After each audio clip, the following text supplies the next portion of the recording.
many cans of worms on this show, I'm surprised I haven't opened up a bait shack on the side. Even when I go after something as bad and obscure as Electra Elf, my oh-so-knowledgeable viewers direct me to other shows made for public access TV that were even worse. And yeah, we'll probably get to them someday. But for now, I'm talking about how I naively opened the door to the dark realm of Disney Channel movies last November when I reviewed Angels in the End Zone. Trust me, that wasn't even the tip of the iceberg. Back before Disney began loading its lineup with sitcom series aimed primarily at young teen audiences, they were catering to that demographic in movie form for much of the mid to late 90s, cranking out several films airing directly on their TV channel that starred their current crop of teen actors. And oh boy, is there reviewing fodder in that huge library.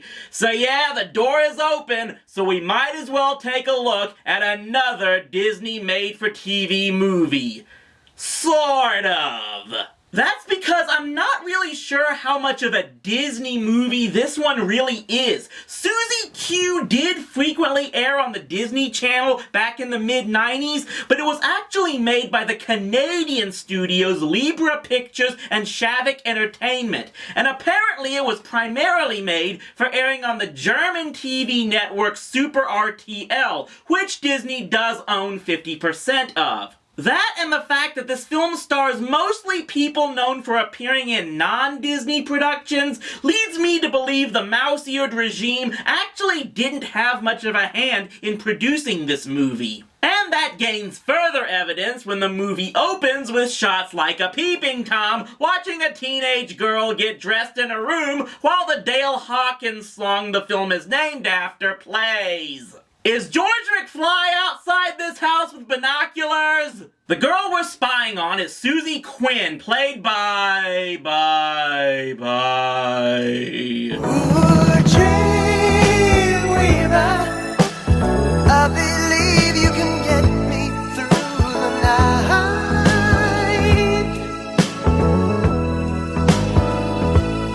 Ooh. Thanks, I'm back! Yep, our title character is played by the original Pink Ranger, Amy Jo Johnson, who I'm guessing was recruited into playing this role due to the fact that one of the writers was Shuki Levy. It's 1955 in Willow Valley, Washington, and the scene is one big high school cliché as head cheerleader Susie is about to attend the winter formal with the school's star athlete as her date. And his coach is also Susie's father. And that's gotta put him in some awkward scenarios. Do you bench your star player because you didn't like how late he kept your daughter out? As they're headed to the dance, Susie makes them stop because she remembered her grandfather, who appeared to be recovering from a heart condition or something, it was never stated, was telling her about how he had to get some type of very important papers to her parents. However, before they can turn around...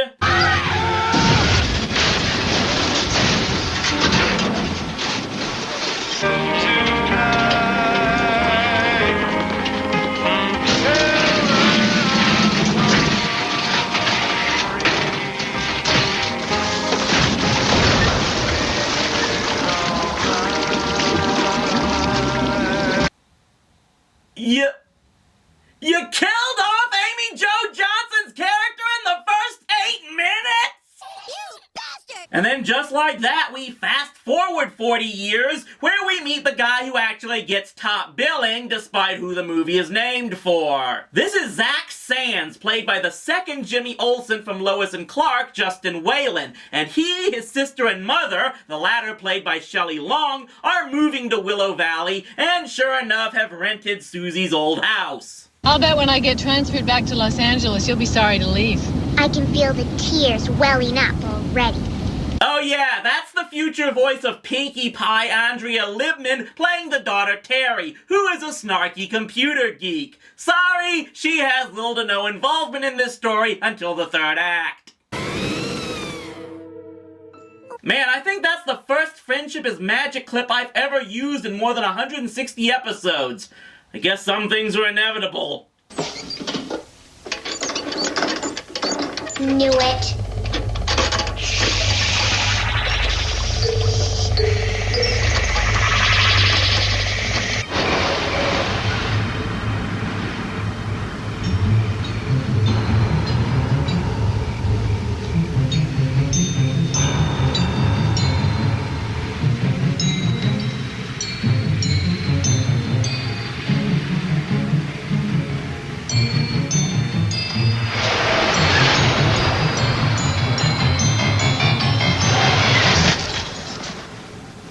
the new Ghostbusters movie is pretty lame.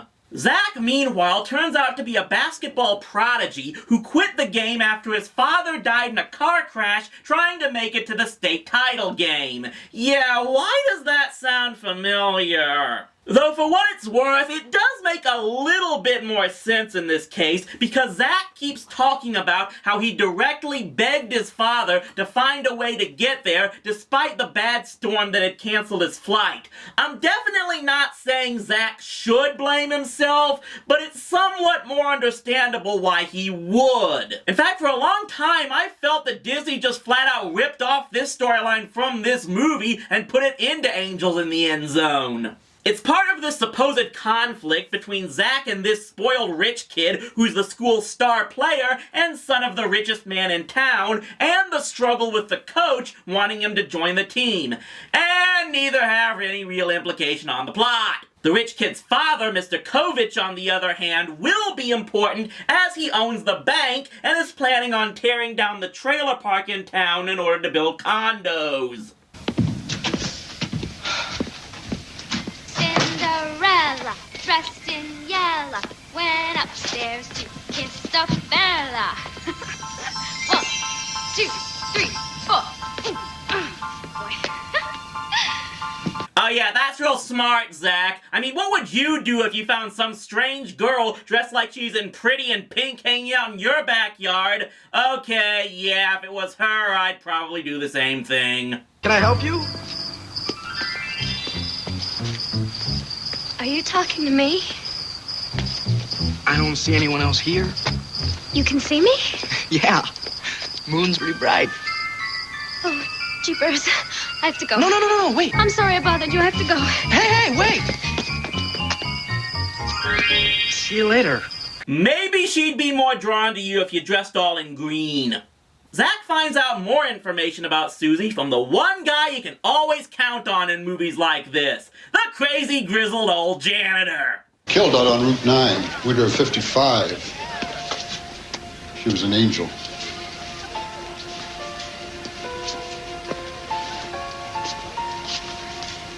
You'd have liked her, kid. She was a dream. If you want any more stories, kid, I got a whole bunch of them about what happened behind the bleachers at that dance. That's mine. Jeepers, you scared me. How'd you get in here? You really can't see me. Well, I'm not blind. Please tell me that was your mother in the trophy case at school. Oh, that was the worst picture. I couldn't get my hair to do anything. Oh, this is impossible. See, the janitor, he told me you were dead. I am. Who? You're the first person that's been able to see me. We are one drop dress away from this film having to move to Cinemax. Good night. I'm going to bed. And when I wake up, this will all be over. Don't let the door hit you on the way out. Zach, it's not a dream. Don't do that. Yeah, this film was definitely made for the females if they're gonna throw in these scenes of Justin Whalen in his tighty-whities. I mean, they wouldn't dare show Amy Jo in her underwear. Uh-huh. So that's what it takes to get your attention. Okay,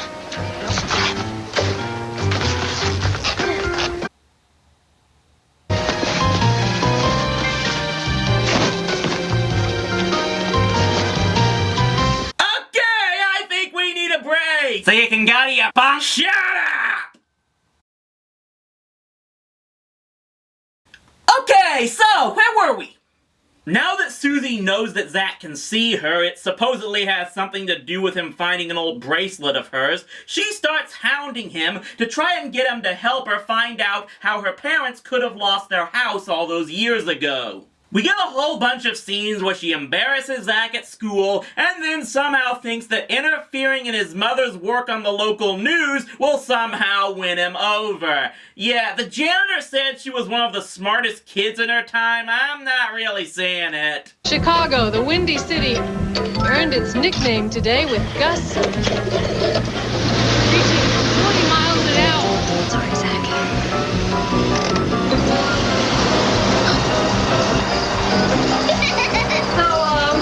I'm thinking this is probably when Shelley Long realized that leaving Cheers was the biggest mistake of her life. Despite things working out for Mom, since she actually got a promotion out of that ordeal, Zach is definitely pissed off at Susie for what she did, and they get into this shouting match reminiscent of Dave and Maddie, and of course it just up and ends with them apologizing to each other, and Zach finally agreeing to help. So we now find out that Susie's parents are living in the trailer park that Mr. Kovich is condemning. When Zach finally goes to talk to them, Susie's mom explains how they lost the home due to a surprise balloon payment they couldn't afford and didn't know about, since Susie's grandfather handled the finances and died sometime after she did without leaving any information. Hey.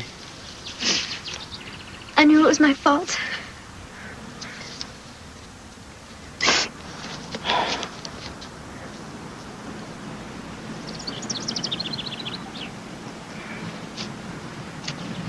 He's gotta be a wacko. Dubbed out swearing. Yeah, Disney definitely didn't make this thing and did some editing on it. And actually, I'm not sure if the censoring is the only editing they did. It's pretty clear that this scene involves Zach trying to tell Susie she can't blame herself for what happened to her parents, which would naturally lead to him having to confront his own issues blaming himself for his father, especially since the next scene involves him shooting baskets while remembering that game years ago. But without us actually hearing what Zach is telling Susie here, it kind of makes this whole sequence incomplete. Was it edited out for time? I honestly don't know, since I've never found a cut of the movie outside of what aired on the Disney Channel. Susie is convinced the secret of what happened with the house lies in those papers of her grandfather's, and that the bank will have the information they need toward finding them.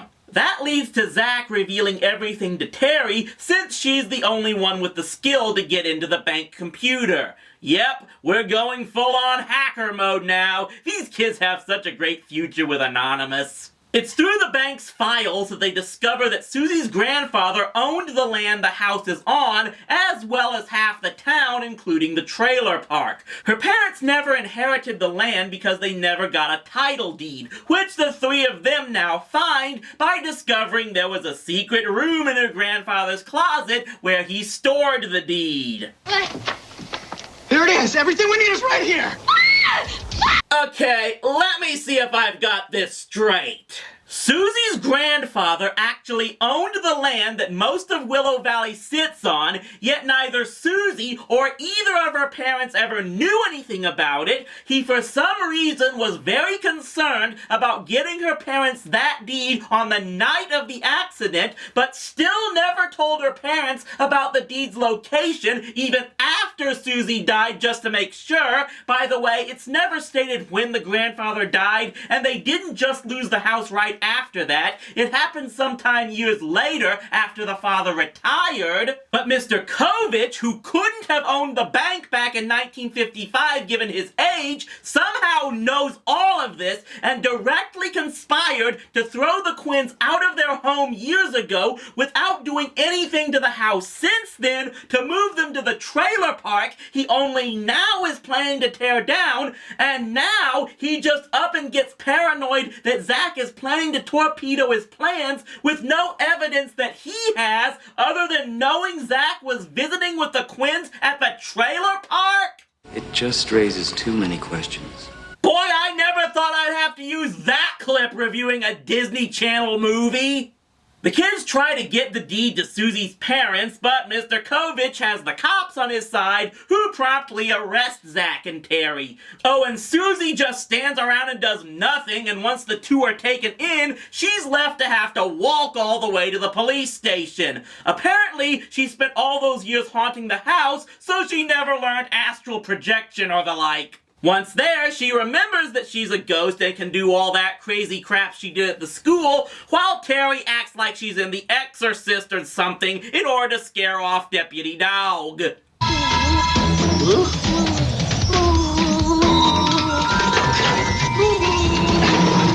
time is it? 1:15. We gotta get there before Mom goes off the air. All units apprehend the stolen Willow Valley store from 101. Okay, so we have our main protagonist racing against time, being chased by corrupt cops to stop the richest man in town from completing a business deal that will screw over so many people in town. You know where I have to go with this, people!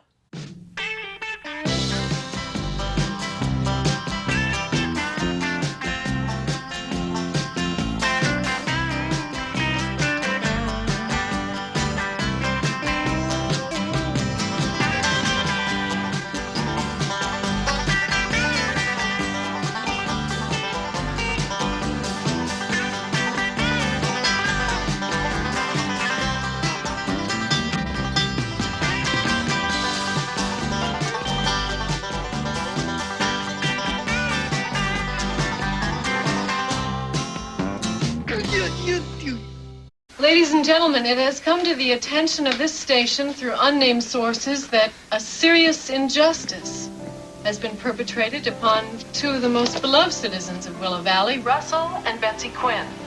And it appears as if there has been a serious effort by the Willow Valley Police Department to aid in preventing these fine people from claiming what is rightfully theirs. This station will do anything in its power to assist federal investigators in bringing the persons responsible to justice.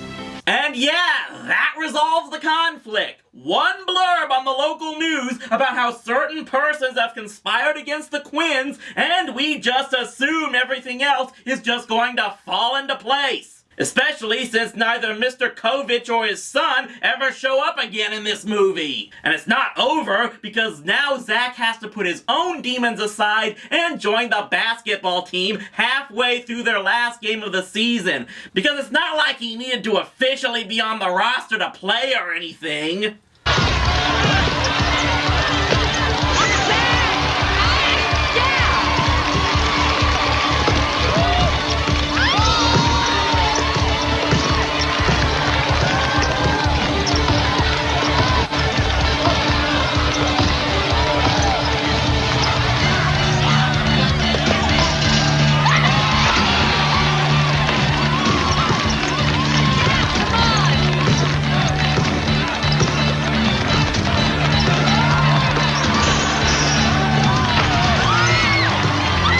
Okay, now this is looking like a Disney Channel movie from the 90s.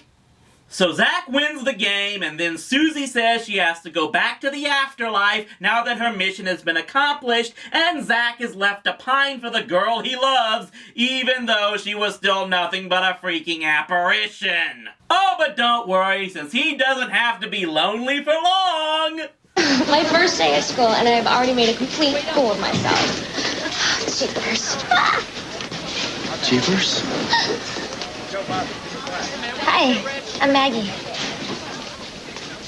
So, this movie took stars from Lois and Clark, Cheers, and Power Rangers, stole plot elements from The Dukes of Hazzard, A Kid in King Arthur's Court, and half the movies that aired on USA Up All Night, and they still put all that together to create a movie that was more dead than its title character. I admit watching this movie frequently as a teenager for obvious reasons, but looking back, it's so apparent that it suffers from a lot of plot holes. If there was an original cut that got chopped up for the Disney Channel version, fine, but I found no trace of such an extended version so far. Otherwise, it looks like a rushed attempt to make a movie that would draw some quick cash with an overused plot and stars that were popular at the time. And Disney probably used it to fill space while they were getting their own TV movie production off the ground. I also get the feeling that this movie was among the reasons Amy Jo left Power Rangers late in the third season, out of the fear that she was at risk of being typecast as a spunky Valley girl. Which is likely why she later went after roles like starring in the film adaptation of the teen thriller book Killing Mr. Griffin, as well as playing an anorexic gymnast in Perfect Body and a freaking vampire in Cold Hearts. She never really had a huge movie career after that, but everything from what I've seen seems to indicate she's happy, and her life seems to have gone off better than quite a few other teen stars of the time. Urgh.